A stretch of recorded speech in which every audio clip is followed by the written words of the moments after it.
Hi guys, my name is Alicia Camacho and welcome to this week's episode. And I'm really excited because it's a very interesting topic. We are going to be talking about the internet. Basically, we're breaking the internet down. Why are we going to do this, should I say? Well, understanding the internet is something that I've always been very confused about. It's something interesting and something good for you to know because who wants to live in ignorance? So, let's start with the breakdown. What are some of the points that we're going to be discussing when it comes to the internet? We're going to be speaking on the internet as a general thing. So what is the internet? Where does it come from? How does it work? How does it get to your house? What does your contingency ratio mean? And I got it wrong. It's not contingency, it's contention ratio, guys. Contention. See, so big words here that we don't actually know. What is good for gaming and streaming? Because guys, Netflix, you know? You want to know how many episodes of Friends you can get through before your internet tells you that you need to go outside because it's finished. The first thing I asked my dad, so I basically gave him an interview and I was like, look, you are a genius at this. You are the best person to ask when it comes to internet. My first question was, what is the internet? Spaghetti junction of connections. Now, what does this mean? If you think about the internet, it connects everybody, right? I mean, you could be halfway across the world and you can get information. Literally a highway of invisible stuff. What people have done with the internet is that, think of it as like air. We've taken air and we've turned it into like network. Does that make sense? I know it's a little confusing, but the reason why I use air is because like you can't see air, but it's there and you need it to breathe. So the same goes for internet. It's there, you can't see it, but you need it to live nowadays because without the internet, you kind of like, you know, our lives are constantly being revolved around the internet and the use of the internet. The internet is basically just a big connection of things that you cannot see but get to you via your computer, via your phone, via your tablet. It's instant, guys. It's like 2-minute noodles.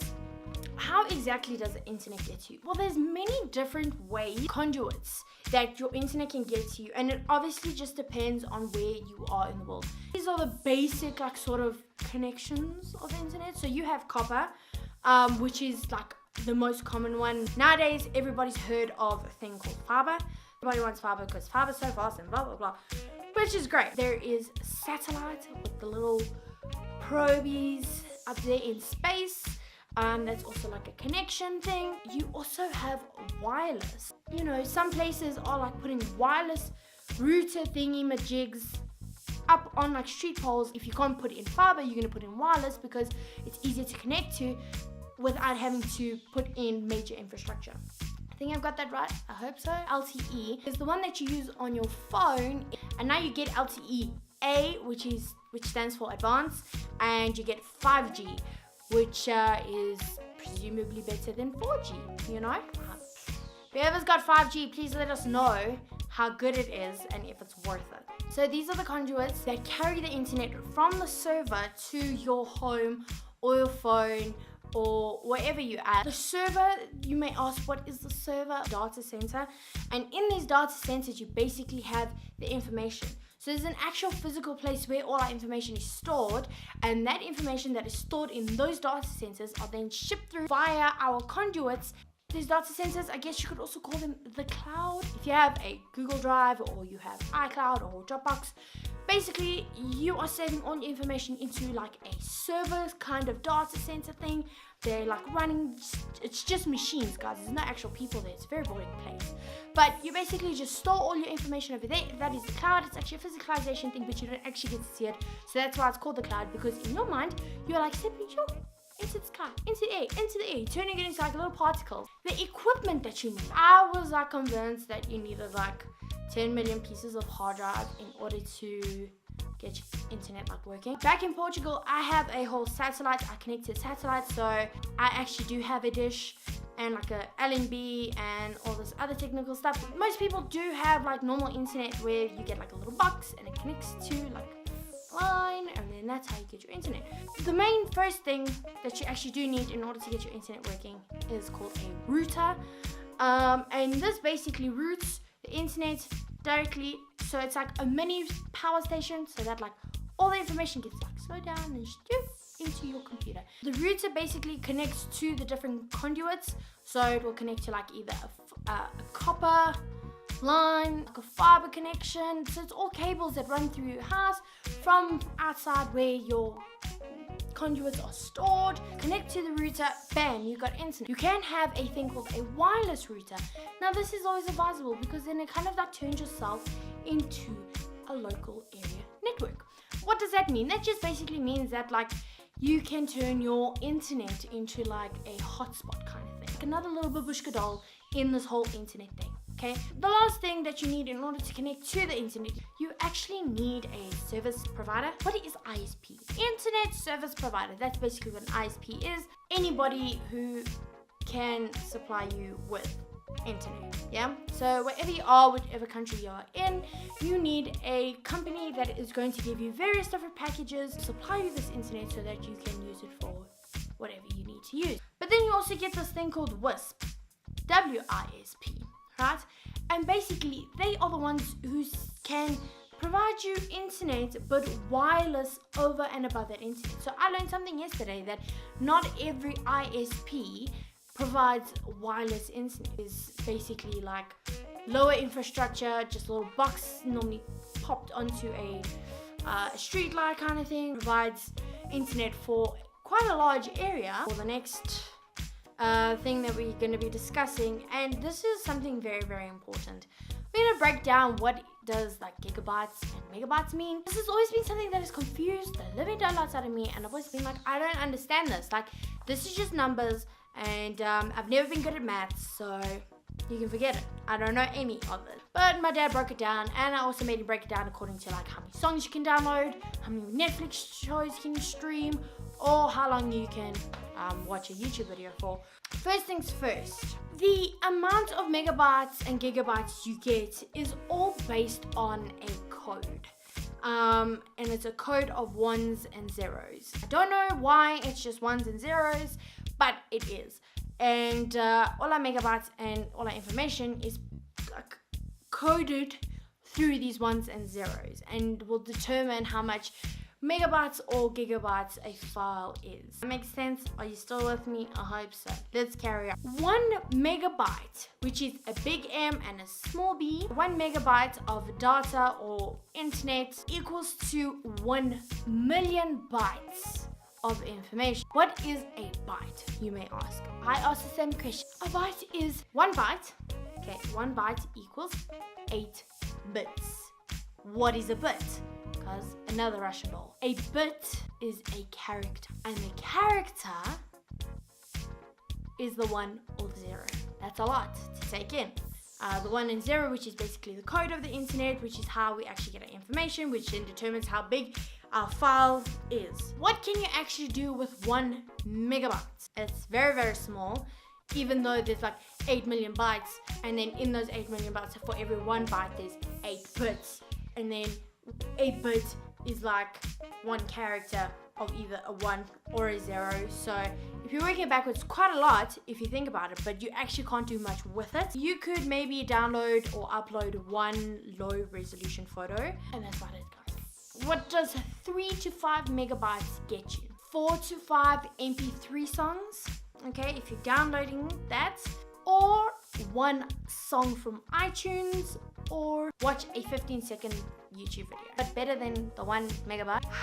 I hope I'm making sense, guys, because this is a lot. Gigabytes is the real stuff, guys. Gigabytes is capital G, capital B, and that's the stuff that you can actually do something with. How many megabytes make up 1 gigabyte? And that is 1024. And what can you actually do with a gig? You can actually do quite a bit with a gig. You can watch half an HD movie. You can watch 3/4 of a standard definition movie. You can download 2 to 3 albums off of iTunes. You can watch 1 standard definition 30-minute episode off of Netflix, 2 to 3 17-minute YouTube videos. So already you can do quite a bit more. Interesting fact though, you will notice that service providers such as YouTube and Netflix, while you can choose what sort of format you want to watch your shows in or your videos in. I know Netflix does this quite often. Well, if like my internet is running low or the signal's a bit iffy, it will drop the quality of the videos. So instead of being like HD or SD, it will go like pixelated. It will decide for you depending on what internet you have available. It won't determine how much internet you have left and then like work accordingly to that, because that's wishful thinking, guys. We're going to talk about speed and volume. This is a very important thing for a lot of people. Some people want like lots of volume and other people want like lots of speed. Sometimes you can have your cake and eat it and other times you can't. So let's not be greedy about these things, because there are about 7 billion people on this planet. And while not all of them use the internet, there are a lot of us who do use the internet. Like traffic on a highway, we get internet traffic, guys. And it all depends on how much speed and how much volume you request from your service provider. You need to be clear on what you're getting. Make sure that you understand that if you are going for a certain amount, you may technically not always see that amount. You can get up to that amount, but the chances of you seeing that amount is like very, very rare, right? So for your internet, you get different packages. A lot of people who use a lot of internet will require like about 100 gigabytes, or you get like uncapped services, which means that you are getting like unlimited amount of internet. In terms of speed, right? Because speed is very, very important. Super slow speed is a real killer. Killer of dreams, killer of hopes, killer of everything. You can like die and resurrect, and you'll still be waiting for that Google page to load, right? When you get speed, you have megabytes per second. This basically determines how fast your stuff gets downloaded or uploaded. What does shared access mean? Shared access means basically there's not only one person using that specific line. So when you're buying internet from your service provider, they're going to put a certain amount of people on different lines. And that means that they could be up to 20 to 30 people on one line, which means it's an open access sort of thing. It just means that you are sharing your internet with a couple of other people. And that is what you also call a contention ratio, guys. It's how many people you're contending with in order to get your little bit of internet. And this is where then like you have issues with your service provider, where you may think like, oh, I'm not getting the speed or the gigs that I wanted, blah blah blah. Basically because of this, because you have to share with other people. It's always good to know what to choose and to make sure that your service provider is giving you the best possible option for what you're going to be using your internet for. For gamers, which is the really first one that we're going to be talking about, what is the best internet for gamers, right? You need a low latency connection, right? What does that mean? Latency is basically how fast it takes for that bit of gaming information to get, or any other information rather, how long it takes for that information to get to the other side. Bear in mind that your latency also depends on the distance. So if you're playing someone that's in like Europe and you're here in like South Africa, I think it might be a little bit of an issue if you don't have a strong internet connection. ISPs, internet service providers, actually have separate gaming servers for the game. So you have servers that are not clogged up with any other information other than stuff for gaming, like it is your dedicated little data center or cloud for your games. Now, we have YouTubers. YouTubers like myself, we are always worried about making sure that our video is uploaded like super fast, because we want our fans to get our videos like ASAP. Now, I know, speaking from experience, that I have to get my video uploading the night before so that it can actually get to the internet on time. It is recommended that for a better upload, you should get a symmetrical service. Symmetrical service is basically like a 50-50 upload and download. Why, I ask, because sometimes you want like a faster upload instead of a download. And the reason is this: service providers do not provide this. It's not an option, guys. Most people are using the internet for downloads, right? For streaming, for downloading, for any of that stuff. Uploading is not a really big thing. It's gonna take like an 80 download. You're gonna have to get an 80 upload, which is not a bad thing. That means you can watch your videos faster and you can binge watch Netflix faster. But still, sometimes you want that video up immediately, and you can't. They can, however, make your download more than your upload. So if you're just using your internet for downloads, you can make your uploads like 10, and it's just, because you don't need anything. But remember, when you want to post that Instagram selfie or that very long-winded Facebook essay or an opinion on Twitter, remember that you still need your upload. So that is the end of our episode. I really hope that you enjoyed this week's episode. I hope it was a little bit enlightening and insightful and slightly entertaining. Some of the stuff I did try to get right, other stuff, sorry if I messed it up. I am trying my best, but I did learn some things, some interesting things. Otherwise, guys, I'm just gonna stick to movies and let my dad stick to the internet, and at least I know a little bit about his world. Please like, share, and subscribe. If you want to find me on my social media, that would be awesome, guys. You can find me on my Instagram at Alicia Camacho _official, and on my Twitter, Alicia C_official.